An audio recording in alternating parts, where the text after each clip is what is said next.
नक्कीच आता आपण सातारा जिल्ह्याच्या दौऱ्यावर आहात. साताऱ्यामध्ये खऱ्या अर्थानं महाविकास आघाडीतल्या तुतारी पक्षाला खऱ्या अर्थानं जो सातारा जिल्हा राष्ट्रवादीचा बालेकिल्ला आहे, तर तुतारी पक्षाला अवघ्या 3 जागा या ठिकाणी मिळालेल्या आहेत.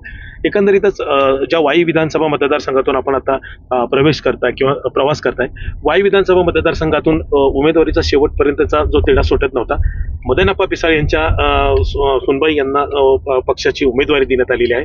अगदी नौखा उमेदवार शरद पवार साहेबांनी दिलेला आहे. कितपत यश मिळू शकतं किंवा अजून किती त्याला धडपड करावी लागणार आहे? नाही, 100% यश तर आदरणीय शरदचंद्रजी पवार साहेबांना यश आहे. कारण आता तुम्हाला गाडीत कॅमेरा हलत असताना जो काही वाई महाबळेश्वर मतदारसंघाचा हा जो विकास तुम्हाला या खड्ड्यांच्या रूपानं दिसतोय, हा तुमच्या समोर येतोय. आणि अशा पद्धतीनं जो एक शाश्वत विकासाची जी आवश्यकता जी मदनप्पांच्या काळामध्ये खरं तर जी एक परंपरा घालून दिली गेली ती पुढे न्यायची असेल. आणि दुसरी महत्वाची गोष्ट म्हणजे आदरणीय शरदचंद्रजी पवार साहेबांचा विचार हा सातारा जिल्हा मानणारा विचार आहे. स्वर्गीय यशवंतराव चव्हाण साहेबांच्या सुसंस्कृत राजकारणाला मानणारा हा सातारा जिल्हा आहे. आणि त्यामुळे सातारा जिल्हा हा महाविकास आघाडीच्या पाठीमागे ठामपणे उभा राहील.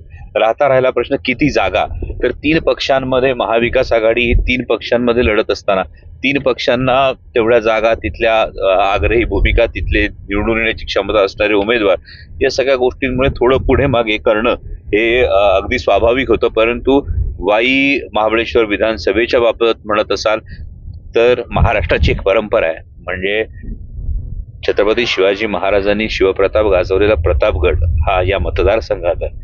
आणि छत्रपतींचा हा इतिहास आहे, हा महाराष्ट्राचा इतिहास आहे की महाराष्ट्र इकडे चुकीला माफी करतो, महाराष्ट्र गद्दारीला क्षमा करत नाही. नक्कीच आपण आता म्हणला की महाराष्ट्र गद्दारीला कधीही क्षमा करत नाही.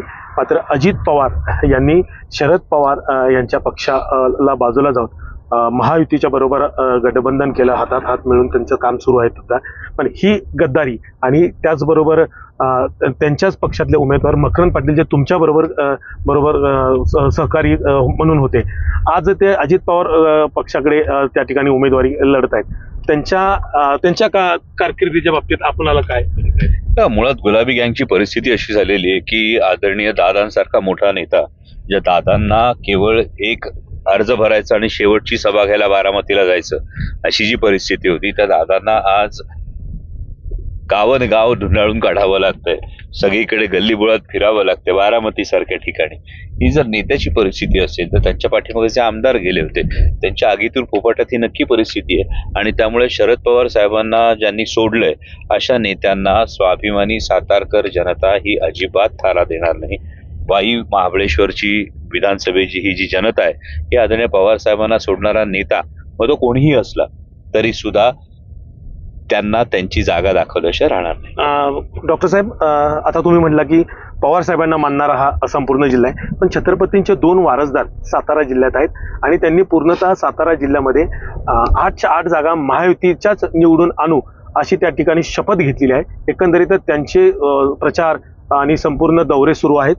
वारसदार महायुतीमध्ये आहेत, त्याचा फरक किती पडू शकतो? नाही, मला असं वाटतं की ही त्यांनी त्यांची राजकीय भूमिका घेतली आणि सध्या लोकशाहीमध्ये कोणीही आपापल्या राजकीय भूमिकेसाठी ठाम राहणं यामध्ये काही गैर असण्याचं कारण नाही. परंतु ज्या पद्धतीनं महायुतीनं सर्वसामान्य शेतकऱ्यांची फसवणूक केलेली आहे, आज तुम्ही बघत असाल तर कापूस उत्पादक शेतकरी असेल, सोयाबीन उत्पादक शेतकरी असेल, कांदा उत्पादक शेतकरी असेल, टोमॅटो उत्पादक शेतकरी असेल, प्रत्येक जण नाडला गेलेला आहे. आज महाराष्ट्रामध्ये जर दिवसाला 8 शेतकरी आत्महत्या करत असतील, महिन्याला जर 200 शेतकरी आत्महत्या करत असतील, तर शेतकऱ्यांच्या भाजीच्या देठाला सुद्धा हात लागू देऊ नका, ही छत्रपती शिवाजी महाराजांची जी शिकवण आहे, ही शिकवण आपण विसरलो आहोत का? याचा प्रत्येक